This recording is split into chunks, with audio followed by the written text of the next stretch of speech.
Hello.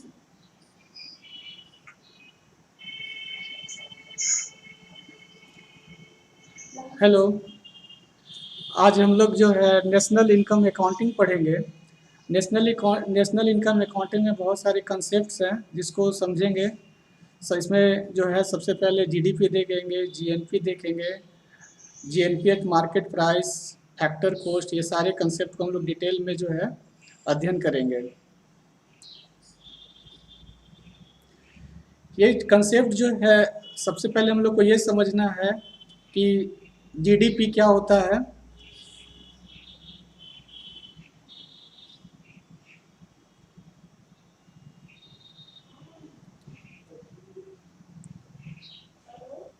GDP क्या होता है?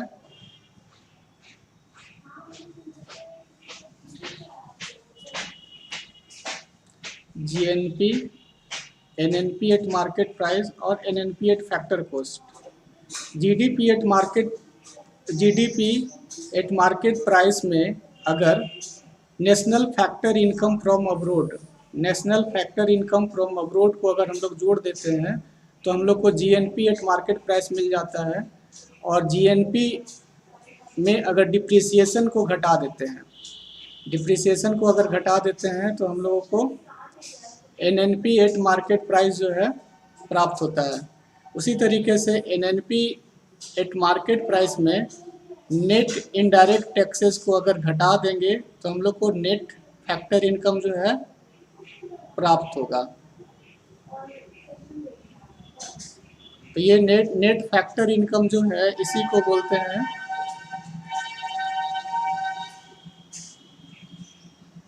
National income. सेम प्रोसेस में अगर हम एनएनपी एट फैक्टर कॉस्ट में नेट इनडायरेक्ट टैक्सेस को जोड़ देते हैं तो हम लोगों को प्राप्त होता है net NNP at market price. और एनएनपी एट मार्केट प्राइस में अगर डिप्रिसिएशन को जोड़ देते हैं तो हम लोग को जीएनपी एट मार्केट प्राइस प्राप्त होगा। और जीएनपी में अगर net factor income from abroad को घटा देंगे तो जीडीपी प्राप्त होगा। तो ये जो होल प्रोसेस है इसमें हम लोगों को बहुत सारे टर्म्स आ रहे हैं। इन टर्म्स को जो है समझना पड़ेगा। सबसे पहले हम लोग समझेंगे कि व्हाट इज़ जीडीपी, उसके बाद हम लोग समझेंगे कि what is GNP, what is NNP from market price and NNP at factor cost. उसके बाद हम लोग साथ में ये भी देखेंगे कि what is net factor income from abroad and what is depreciation and what is net indirect taxes. ये सारे कंसेप्ट को हम लोग जो है वन बाय वन देखेंगे। सिंपल सा थ्री मैथमेटिकल कन्वर्जन जो है इम्पोर्टेंट है जिसको हम लोगों को समझना है स्टार्टिंग में। पहला है ग्रॉस में अगर डिप्रिसिएशन को घटा देंगे तो हम लोगों को नेट वैल्यू प्राप्त होता है। उसी तरीके से अगर नेट में डिप्रिसिएशन को जोड़ देंगे तो हम लोग को ग्रॉस वैल्यू प्राप्त होगा। अगेन डोमेस्टिक में अगर हम लोग net factor income from abroad को जोड़ देते हैं तो हम लोगों को नेशनल फिगर है जो कि प्राप्त होता है। और उसी तरीके से अगर नेशनल में net factor income from abroad को अगर माइनस कर देते हैं तो हम लोग को डोमेस्टिक वैल्यू प्राप्त होता है। नेक्स्ट जो है फैक्टर कॉस्ट में अगर नेट इनडायरेक्ट टैक्सेस को जोड़ देते हैं तो हम लोगों को मार्केट प्राइस प्राप्त होगा। और अगर मार्केट प्राइस में नेट इनडायरेक्ट टैक्स को घटा देंगे तो फैक्टर कॉस्ट प्राप्त होगा। तो ये थ्री कन्वर्जन जो है हम लोगों को समझना है यहाँ पे। और ये फर्स्ट हो गया, ग्रॉस में अगर डिप्रिसिएशन को घटा देंगे तो हम लोग को नेट वैल्यू प्राप्त होगा। और नेट में अगर डिप्रिसिएशन को जोड़ देते हैं तो हम लोग को ग्रॉस वैल्यू जो है प्राप्त होता है। उसी तरीके से दूसरा जो हमारा कंसेप्ट है कि डोमेस्टिक में अगर नेट फैक्टर इनकम NFIA का मतलब हुआ net factor income from abroad को अगर जोड़ते हैं तो हम लोग को नेशनल वैल्यू प्राप्त होता है। और अगर नेशनल में net factor income from abroad को घटा देंगे तो हम लोगों को डोमेस्टिक वैल्यू प्राप्त होगा। उसी तरीके से तीसरा जो है अगर फैक्टर कॉस्ट में नेट इनडायरेक्ट टैक्सेस को अगर जोड़ते हैं तो मार्केट प्राइस प्राप्त होगा, और अगर फैक्टर कॉस्ट को प्राप्त करना है तो मार्केट प्राइस में नेट इनडायरेक्ट टैक्सेस को घटा देंगे।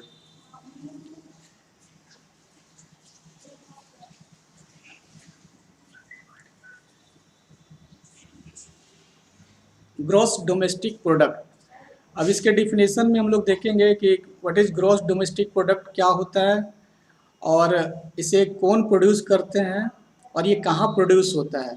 तो इसमें what is this, how it is produced and where it is produced, ये सारे क्वेश्चन का जो है उत्तर हम लोगों को प्राप्त होगा।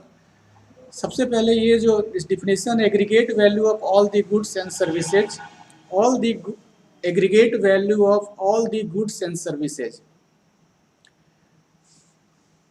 produced in an economy within the domestic territory of a country in a financial year।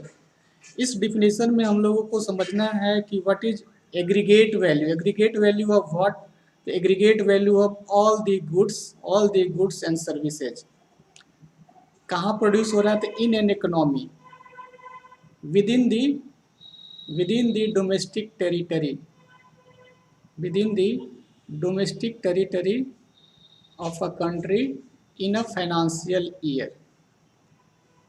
तो यहाँ पर हम लोग देखेंगे कि गुड्स एंड सर्विसेज, तो कोई भी गुड्स प्रोड्यूस करते हैं, यहाँ पे ऑल दी गुड्स का मतलब है फाइनल गुड्स।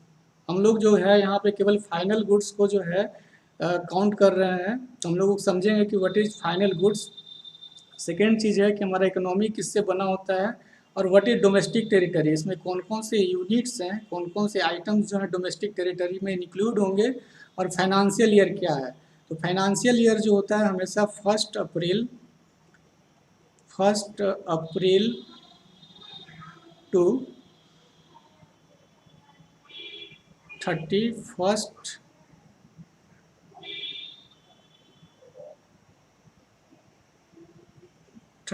मार्च जो है काउंट होता है।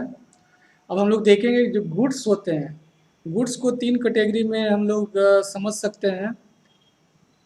पहला जो है capital goods, goods which are bought not for meeting immediate needs of the consumer but producing other goods. मतलब सपोज कीजिए कि हम लोगों को जो है कॉटन टेक्सटाइल बनाना है, तो जो मशीन यूज होता है तो वो मशीन जो है हमारा कैपिटल गुड्स हो गया, और हमारा जो कॉटन हो गया या फिर अदर जो रॉ मटेरियल हो गया वो इंटरमीडिएट गुड्स हो गया।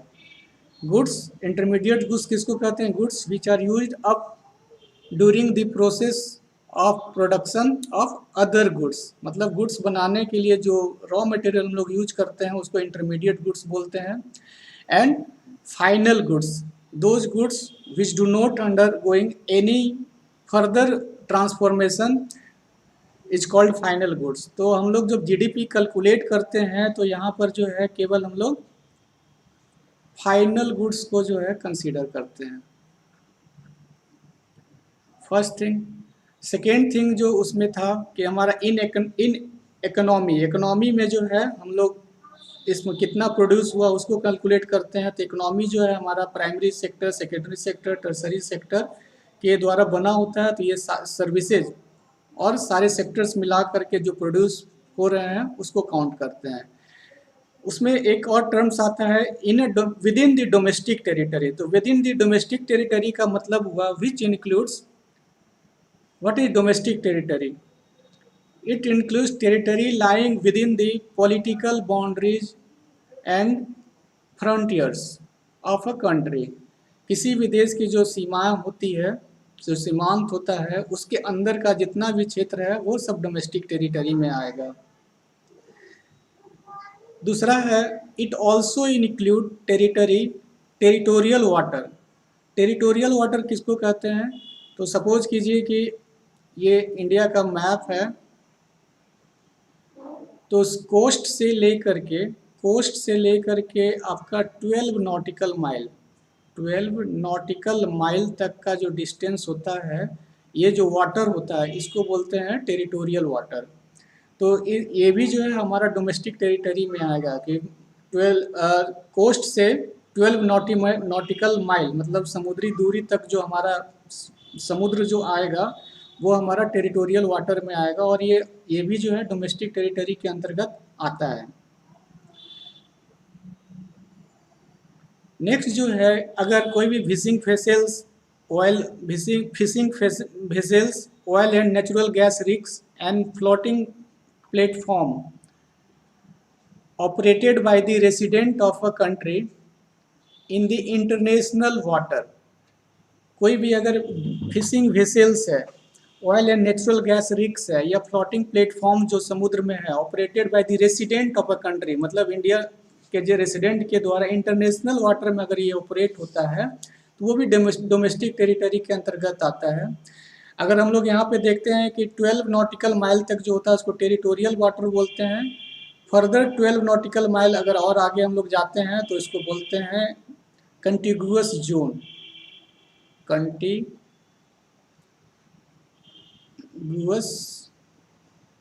जोन।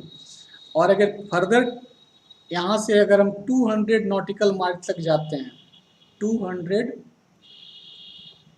नॉटिकल माइल तक जाते हैं तो इसको बोलते हैं exclusive economic zone, exclusive economic zone.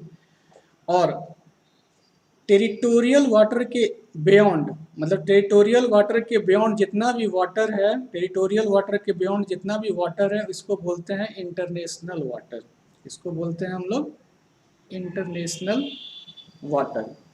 तो ये हमारा डोमेस्टिक टेरिटरी के अंतर्गत आएगा। नेक्स्ट जो है, embassies, consulates and military establishments of a country located abroad, दूसरे देशों में जो हमारे देश का जो एम्बेसीज है, कंसुलेट्स है और या मिलिट्री एस्टेब्लिशमेंट है, वो सारा भी सारा हमारा डोमेस्टिक टेरिटरी के अंतर्गत आएगा। और नेक्स्ट लास्ट जो है, अगर ships and aircrafts owned and operated by the residents between 2 or more countries, again this will come under domestic territory। तो ये 5 चीज़ें जो है हमारा डोमेस्टिक टेरिटरी में आएंगे। पहला है territory lying with in the political boundaries and frontier of a country, first. Second है कि हमारे देश के से जुड़े हुए जो भी समुद्री टेरिटोरियल वाटर है वो भी हमारा डोमेस्टिक टेरिटरी के अंतर्गत आएगा। तीसरा जो है, एनी फिशिंग वेसल्स या फिर oil and natural gas rigs जो कि समुद्र में अगर उसका एक्सप्लोरेशन किया जा रहा है या डिस्कवर किया जा रहा है, या फ्लोटिंग प्लेटफॉर्म्स किसी भी तरीके, अगर हमारे देश के किसी रेसिडेंट के द्वारा वहाँ पे ऑपरेट हो रहा है इंटरनेशनल वाटर में, तो ये भी हमारा डोमेस्टिक टेरिटरी में आएगा। इंटरनेशनल वाटर किसको कह रहे हैं, तो वाटर बियॉन्ड द टेरिटोरियल सी के बियॉन्ड जितने भी समुद्री भाग होंगे सब इंटरनेशनल वाटर में आएंगे। इसके अलावा चौथा जो पॉइंट था, embassies, consulates and military establishment of a country located abroad, ये भी हमारा डोमेस्टिक टेरिटरी में आएगा। और अगर शिप्स एंड एयरक्राफ्ट्स जो कि हमारे रेसिडेंट के द्वारा खरीदा गया है और ऑपरेट किया जा रहा है बिटवीन 2 कंट्री और मोर कंट्री, सपोज कीजिए कि अगर इंडिया से कोई एयरक्राफ्ट या एरोप्लेन जो है ईरान जा रहा है, ईरान से यहाँ आ रहा है, या फिर यूएसए जा रहा है, यूएसए से वापस आ रहा है, तो ये जो है ये पार्ट भी जो है हमारा डोमेस्टिक टेरिटरी में आएगा। तो ये हम लोग समझ चुके हैं। नेक्स्ट हम लोग अब देखेंगे कि what is difference between factor cost and market price. हम लोग कन्वर्जन करेंगे कि फैक्टर कॉस्ट और मार्केट प्राइस में क्या अंतर है। तो price calculated at factor cost, factor cost पे जितना प्राइस हमारा लग रहा है उसको जब हम लोग कैलकुलेट करते हैं तो उसको फैक्टर कॉस्ट बोलते हैं। और जब मार्केट में प्रोडक्ट आ जाता है और वहाँ पे जो प्राइस कैलकुलेट किया जाता है करेंट ईयर में, तो करेंट ईयर में जो हमारा प्राइस मार्केट में है उसको हम लोग मार्केट प्राइस बोलेंगे। अब हम लोग यहाँ पे समझेंगे कि व्हाट इज फैक्टर कॉस्ट। तो फैक्टर कॉस्ट हुआ फैक्टर ऑफ प्रोडक्शन करने में जो हमारा कॉस्ट इन्वॉल्व होता है उसको फैक्टर कॉस्ट बोलते हैं। तो फैक्टर ऑफ प्रोडक्शन में हमारा पहला है कैपिटल। कैपिटल, अगर कोई भी एंटरप्रेन्योर कैपिटल लेता है तो उसको इंटरेस्ट पेमेंट करना पड़ता है, तो ये एक कॉस्ट हुआ। दूसरा जो है लैंड, लैंड के लिए रेंट देना पड़ता है, ये भी कॉस्ट हुआ, कॉस्ट ऑफ प्रोडक्शन हुआ। नेक्स्ट है लेबर, लेबर जब आप एम्प्लॉय करते हैं तो उसको वेजेस देना पड़ता है, तो ये नेक्स्ट कॉस्ट हुआ। फिर अगर आप एंटरप्राइजेज है या एंटरप्रेन्योरशिप है तो उसको प्रॉफिट मिलता है, तो ये सारा जो है हमारा कॉस्ट ऑफ प्रोडक्शन है, इसको बोलते हैं फैक्टर ऑफ प्रोडक्शन। तो इसमें जो कॉस्ट हमारा लग रहा है इसको बोलते हैं फैक्टर कॉस्ट,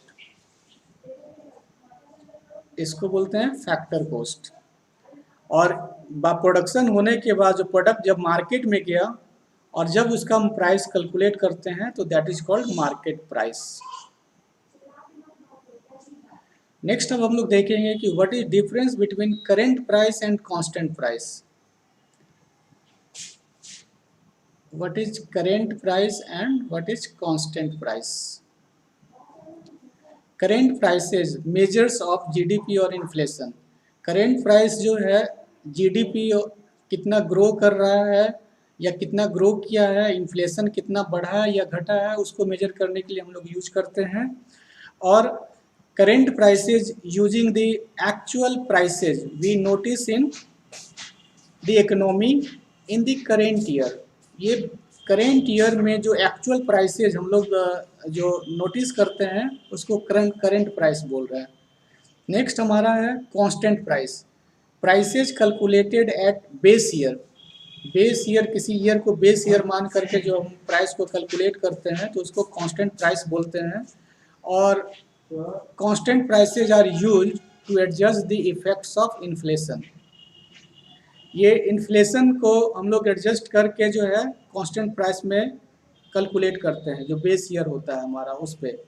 तो ये हमारा दोनों जो है एक अंडरस्टैंडिंग देता है कि हम प्राइस लेवल को कैसे कंपेयर करते हैं कि करेंट ईयर का प्राइस क्या है और हमारा कांस्टेंट प्राइस जो है वो क्या है। तो जो रियल फिगर होता है वो कांस्टेंट प्राइस है जो कि वो बताता है। तो हम लोग सरकार के द्वारा एक ईयर जो है हमेशा रिवाइज किया जाता है इन्फ्लेशन को देखते हुए। तो this is the difference between the current price and constant price. हम लोग constant price enable us to measure the actual differences क्या हुआ या एक्चुअल फिगर क्या हुआ या एक्चुअल ग्रोथ क्या हुआ है, वो हम लोगों को हेल्प करता है मेजर करने में कांस्टेंट प्राइस। सपोज कीजिए कि अगर किसी देश का जो है जीडीपी जो है करेंट ईयर में जो है 3.4 ट्रिलियन है और जो कि इंक्रीज सपोज कीजिए कि अगर 10% इंक्रीज किया हुआ है, तो ये जो इंक्रीज जो है इन्फ्लेशन के कारण हुआ है या प्रोडक्शन के कारण हुआ है। तो इस डिफरेंस को, इस चेंज को मेजर करने के लिए हम लोग क्या करते हैं, कांस्टेंट प्राइस में जो वैल्यू होता है उसको मेजर करते हैं। अब हम लोग यहाँ पे देखेंगे, ये this is all related with the concept of GDP. तो जीडीपी में जितने भी टर्म आए हैं या जीडीपी का जो डिफिनेशन है वो हम लोग अब देख चुके हैं। तो अब हम लोग देखेंगे कि what is difference between nominal GDP and real GDP. तो नॉमिनल जीडीपी जो होता है हमारा, GDP evaluated at current prices, current market price पे जो हम लोग जीडीपी को कैलकुलेट करते हैं उसको नॉमिनल जीडीपी कहते हैं। और जो कि सेम ईयर या करेंट ईयर में जो है मेजर किया जाता है। उसी तरीके से रियल जीडीपी जो होता है, GDP evaluated at a set of constant prices calculated at base year. तो अब हम लोग को समझ में आ गया होगा कि what is the importance of current price and constant price. कि करेंट प्राइस पे अगर हम मेजर करते हैं तो वो हमको नॉमिनल जीडीपी देता है, और अगर हम कांस्टेंट बेस ईयर पे जो अगर मेजर करते हैं तो मुझे वो रियल जीडीपी देता है। Real GDP gives a actual figure of what is the growth of your economy. अब हम लोग एक नया कंसेप्ट देखेंगे, जीडीपी डिफ्लेटर। तो जीडीपी डिफ्लेटर क्या होता है, तो ये बहुत सिंपल कंसेप्ट है। The GDP deflator is a price index that measures price inflation or deflation and is calculated using ratio of nominal GDP to real GDP। तो जीडीपी डिफ्लेटर एक प्राइस इंडेक्स है जो कि हम लोगों को प्राइस इन्फ्लेशन और डिफ्लेशन को कैलकुलेट करने में हेल्प करता है, और it is nothing but the ratio of nominal GDP to real GDP. हमारा nominal GDP to real GDP, ये दोनों का जो रेशियो होगा that is called GDP deflator. अब हम लोग नेक्स्ट कंसेप्ट में आगे बढ़ते हैं। जीडीपी के बाद ग्रॉस नेशनल प्रोडक्ट। तो पहले हम लोग देख चुके हैं जीडीपी, अभी हम लोग देख रहे हैं जीएनपी। तो यहाँ पे जो कन्वर्जन हुआ, डी को हम लोगों ने एन में कन्वर्ट किया, मतलब डोमेस्टिक को हम लोगों ने नेशनल में कन्वर्ट कर रहे हैं, बस और कुछ नहीं कर रहे हैं। सिंपल सा है, डोमेस्टिक को हम लोग नेशनल में कन्वर्ट कर रहे हैं। तो हम लोग देख चुके हैं कि जीडीपी में अगर net factor income from abroad को जोड़ देते हैं, net factor income from abroad को जोड़ देंगे तो हम लोगों को ग्रॉस नेशनल प्रोडक्ट प्राप्त होता है। अब हम लोग यहाँ पे ये समझेंगे कि what is net factor income from abroad. In other words, GNP includes the aggregate income made by all citizens, normal residents of the country, whereas GDP includes incomes by foreigners within the domestic economy and excludes incomes earned by the citizen in a foreign economy। तो यहाँ पर हमारा जो important है कि GNP includes aggregate income made by all citizen. All citizen का मतलब हुआ normal residents of the country. तो हम लोग को यहाँ पे आगे ये भी समझना है कि what is normal residents, who are normal residents. Normal residents who is a normal citizen and non citizen of a country and whose economic interests lie with their own country। सबसे पहला कि वो वो normal citizen and non citizen of a country है। Normal citizen हो सकता है कि जो सिटीजन यहाँ पे रह रहा है, और नॉन सिटीजन जो हमारे कंट्री में रह रहा है, दोनों है जो कि हमारा नॉर्मल रेसिडेंट जो कि इंडिया में हमारे देश में रह रहे हैं, वो नॉर्मल रेसिडेंट कहलाएंगे। और दूसरा जो कंडीशन है कि उनका economic interest lie with their own country, that is India. मतलब अगर उनका इकोनॉमिक इंटरेस्ट हमारे इंडिया अपने कंट्री के साथ अगर रहता है तो उनको हम बोलेंगे कि वो नॉर्मल रेसिडेंट्स हैं। अब यहाँ पे जो कंसेप्ट हम लोग को समझना है, net factor income from abroad. Net factor income from abroad. तो फैक्टर ऑफ प्रोडक्शन पे जो लगाने के बाद, कॉस्ट लगाने के बाद जो इनकम जनरेट होता है, जैसे कैपिटल लगाने से हम लोग को इनकम जनरेट होता, इंटरेस्ट मिलेगा। उसी तरीके से लैंड से हम लोगों को रेंट प्रोवाइड होगा, उसी तरीके से लेबर को वेजेज मिलेगा, ठीक है। उसी तरीके से एंटरप्राइजेस से हम लोग को प्रॉफिट मिल रहा है। तो ये जो इनकम हुआ that is net factor income. Net factor income कहाँ से? From abroad. इसी को कहते हैं net factor income from abroad. किनके द्वारा? तो normal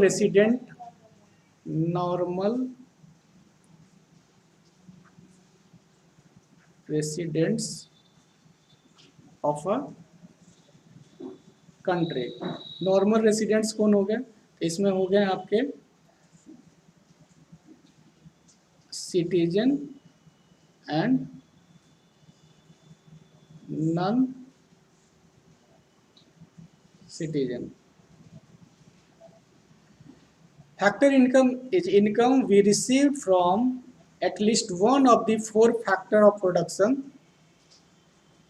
The returns received on factor of production, rent is return on land, wages on labor, interest on capital, and profit on entrepreneurship.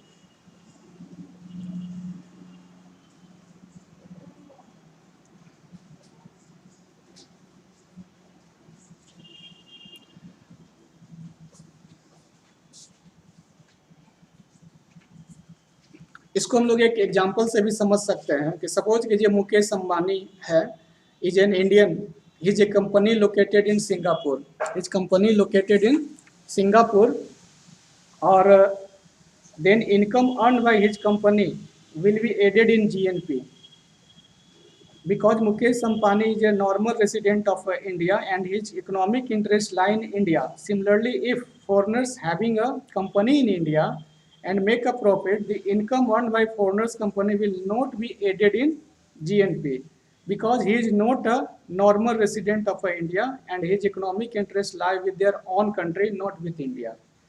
तो अगर सपोज कीजिए ये मुकेश अंबानी है, वो नॉर्मल रेसिडेंट्स हैं, सिटीजन ऑफ इंडिया हैं, और उनकी कंपनी सिंगापुर में है, और वो कंपनी जो इनकम अर्न कर रहा है that will be calculated in net factor income from abroad, और वो जो है हमारा कैलकुलेट होगा। लेकिन अगर कोई फॉरेनर्स है और इंडिया में है और वो इनकम जो है रिसीव कर रहा है, तो वो जो है हमारा इसमें इंक्लूड नहीं होगा, क्योंकि उसका जो वो इकोनॉमिक इंटरेस्ट है वो हमारे कंट्री के साथ लाई नहीं कर रहा है। इसको हम लोग एक एग्जांपल के साथ समझ सकते हैं। एग्जांपल के साथ समझेंगे। सपोज कीजिए एक group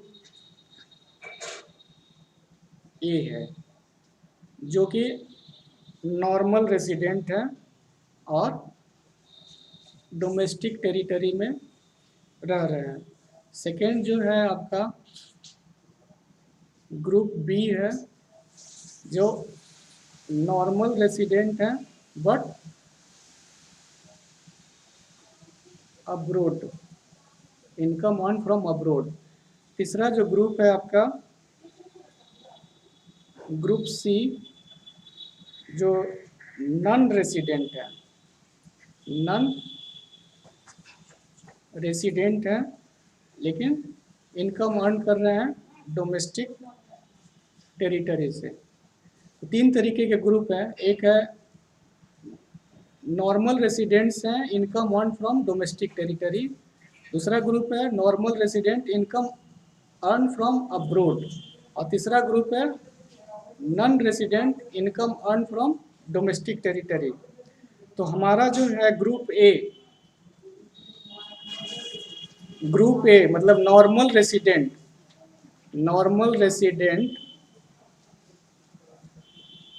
group A normal resident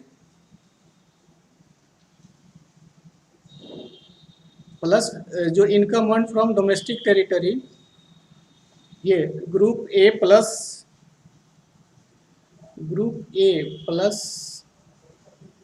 group C, मतलब ए प्लस सी जो है वो जीडीपी कैलकुलेट करते समय होगा, और ए प्लस बी जो है हमारा जीएनपी कैलकुलेट करते समय होगा। क्यों? क्योंकि जीएनपी जब हम कैलकुलेट करते हैं तो जीएनपी कैलकुलेट जब करते हैं तो हमारा नॉर्मल रेसिडेंट है, नॉर्मल रेसिडेंट अगर वो है और वो इनकम अर्न कर रहे हैं डोमेस्टिक टेरिटरी और अब्रोड दोनों से अगर कर रहे हैं तो वो हमारा जीएनपी में कैलकुलेट होगा। ये हमारा जो हो गया वो जीएनपी हो गया। और अगर डोमेस्टिक टेरिटरी जो है, अगर नॉर्मल रेसिडेंट और नॉन रेसिडेंट और दोनों जो है डोमेस्टिक टेरिटरी से जो है इनकम अर्न कर रहे हैं तो वो जीडीपी में कैलकुलेट होगा। तो जीडीपी में जो की वर्ड है वो डोमेस्टिक टेरिटरी है। डोमेस्टिक टेरिटरी चाहे वो नॉर्मल रेसिडेंट हो या फिर नॉन रेसिडेंट हो, ये दोनों जो है हमारा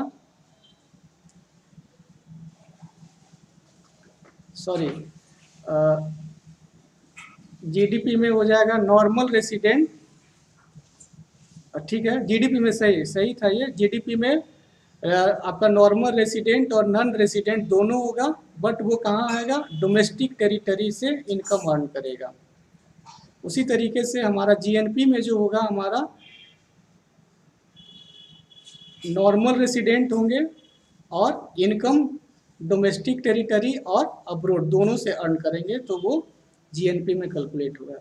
कहने का मतलब है कि हमारा जब जीडीपी कैलकुलेट करते हैं तो नॉर्मल रेसिडेंट और नॉन रेसिडेंट दोनों अगर डोमेस्टिक टेरिटरी से जो इनकम जनरेट कर रहे हैं तो वो जीडीपी में कैलकुलेट होगा, और अगर नॉर्मल रेसिडेंट, डोमेस्टिक टेरिटरी और अब्रोड दोनों से जो है इनकम जनरेट कर रहे हैं तो वो हमारा जीएनपी में कैलकुलेट होगा। तो ये डिफरेंस है दोनों में। Net factor income earn from abroad by residents minus factor income of non resident in domestic territory. तो ये दोनों का जो डिफरेंस होगा उसको हम लोग net factor income from abroad बोलेंगे। अब हम लोग आते हैं नेट नेशनल प्रोडक्ट। अभी हम लोगों ने देखा कि जीएनपी, तो अब इस जो भी मेजर हो रहा है सब जो हो रहा है मार्केट प्राइस पे हो रहा है। अब हम लोग यहाँ पे कर रहे हैं क्या, जीएनपी को एनएनपी में कन्वर्ट कर रहे हैं, मतलब यहाँ पे ग्रॉस को हम लोग नेट में कन्वर्ट कर रहे हैं। तो ग्रॉस को नेट में कन्वर्ट करने के लिए सिर्फ और सिर्फ डिप्रिसिएशन को हम लोग घटा देंगे, डिप्रिसिएशन को हम लोग घटा देंगे तो हम लोग को एनएनपी प्राप्त हो जाएगा। तो GNP minus depreciation is called NNP. What is depreciation, तो डिप्रिसिएशन होता है वियर एंड टीयर और depletion which capital stock under goes over a period of time. Suppose कीजिए आप एक मशीन लगाते हैं टेक्सटाइल प्रोडक्शन के लिए और उसका लाइफ जो है 10 ईयर है, तो हर एक साल में जो है उसका 10% जो है वैल्यू डिप्रिसिएट करता है, तो इसको डिप्रिसिएशन बोलते हैं। तो इसको भी हम लोग जो है कॉस्ट में जो कैलकुलेट करते हैं, और जब इसको हम डिप्रिसिएशन को माइनस कर देते हैं तो हम लोग को और एक्यूरेट फिगर मिलता है एनएनपी एट मार्केट प्राइस। अब अभी तक हम लोग जो भी कैलकुलेट कर रहे हैं वो एनएनपी एट मार्केट प्राइस का था। अब हम लोग देखेंगे एनएनपी एट फैक्टर कॉस्ट। अभी हमने देखा एनएनपी एट मार्केट प्राइस। अब हम लोग ये भी सेम है एनएनपी और ये भी एनएनपी है। हम लोग क्या कर रहे हैं, मार्केट प्राइस को फैक्टर कॉस्ट में कन्वर्ट कर रहे हैं, और जो एनएनपी एट फैक्टर कॉस्ट होता है उसी को बोलते हैं national income. That is more accurate form of measuring economic growth. तो एक जो एनएनपी एट मार्केट प्राइस है उसमें एनएनपी एट मार्केट प्राइस में अगर नेट इनडायरेक्ट टैक्सेस को घटा देते हैं तो हम लोगों को जो है एनएनपी एट फैक्टर कॉस्ट प्राप्त होता है। नेट इनडायरेक्ट टैक्सेस जो है इनडायरेक्ट टैक्सेस माइनस सब्सिडी को बोलते हैं नेट इनडायरेक्ट टैक्सेस। एक्चुअली जब कोई भी गुड्स प्रोड्यूस होता है एट फैक्टर कॉस्ट पे, तो उसको गुड्स को प्रोड्यूस करने में सरकार बहुत सारा सब्सिडीज़ देती है, लेकिन जब मार्केट में वही गुड्स पहुंचता है तो उस पर सरकार टैक्स भी लगाती है, सेल्स टैक्स लगाएगी, वैट लगाएगी या जीएसटी लगाती है, तो इनडायरेक्ट टैक्स है। तो इनडायरेक्ट टैक्स और सब्सिडीज के रूप में जो सहायता दिया वो अगर माइनस करेंगे तब हमको नेट इनडायरेक्ट टैक्स प्राप्त होता है, और जब नेट इनडायरेक्ट टैक्स को एनएनपी एट मार्केट प्राइस में घटा देंगे तो हम लोगों को एनएनपी एट फैक्टर कॉस्ट प्राप्त होता है, that is equal to national income. Factor of production, यहाँ पे फैक्टर कॉस्ट में देख लिया कि जो जो कॉस्ट लग रहा है हमारा, कैपिटल का कॉस्ट लगा, रेंट लगा, वेजेज लगा, प्रॉफिट्स लगा, और ये जब प्रोडक्ट्स तैयार हो जाता है, जब मार्केट में जाता है तो हम लोग टैक्स लगाता है, सरकार के द्वारा लगाया जाता है इनडायरेक्ट टैक्स, और प्रोडक्शन के समय जो है सब्सिडी दिया जाता है। एंटरप्रेन्योर को सब्सिडीज दिया जाता है। तो ये सब्सिडीज को जब हम इनडायरेक्ट टैक्स में घटा देंगे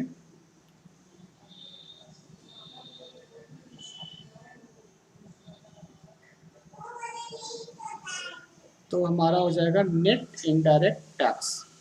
तो NNP at market price minus net indirect tax equal to NNP eight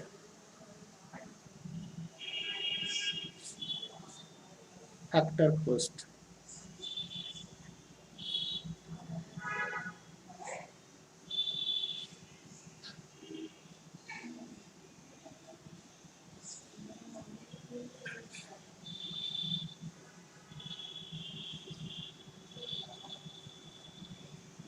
तो ये हमारा सारा कंसेप्ट था कि हम लोगों ने देखा इसमें अभी तक, एक बार रिकैप्चुलेट कर लेते हैं कि व्हाट इज जीडीपी, जीडीपी से जीएनपी में कैसे कन्वर्ट करते हैं, और जीएनपी को फिर एनएनपी में कैसे कन्वर्ट करते हैं, और एनएनपी एट मार्केट प्राइस को एनएनपी एट फैक्टर कॉस्ट में कैसे कन्वर्ट करते हैं।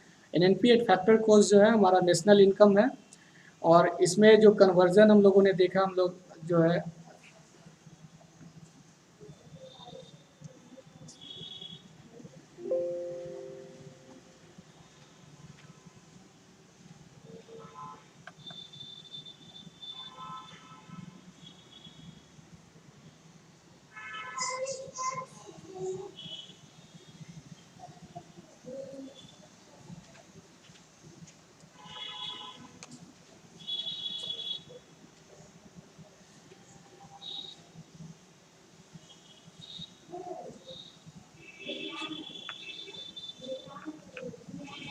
हाँ, अब इसमें हम लोग देख रहे हैं कि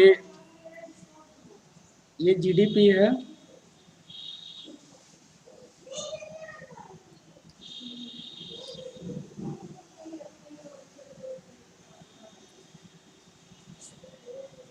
ये जीडीपी है। जीडीपी से हम लोग जीएनपी में कन्वर्ट करते हैं। अभी जो हम लोग कर रहे हैं वो मार्केट प्राइस पे कर रहे हैं, जीएनपी में कन्वर्ट कर रहे हैं। जीएनपी में कन्वर्ट करने के लिए हम लोग net factor income from abroad को जो है जोड़ देते हैं।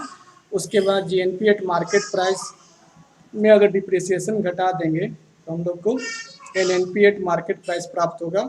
और एनएनपी एट मार्केट प्राइस को अगर हम लोग घटा देते हैं, ये नेट इनडायरेक्ट टैक्सेस को घटा देंगे तो हम लोगों को फैक्टर कॉस्ट प्राप्त हो जाता है। सेम चीज़ अगर हम लोग इसमें नेट इनडायरेक्ट टैक्सेस को जोड़ देंगे तो हम लोग का एनएनपी एट मार्केट प्राइस प्राप्त होगा। डिप्रिसिएशन को अगर जोड़ देते हैं तो जीएनपी एट मार्केट प्राइस होगा, और उसमें अगर net factor income from abroad को घटा देते हैं तो जीडीपी प्राप्त हो जाता है।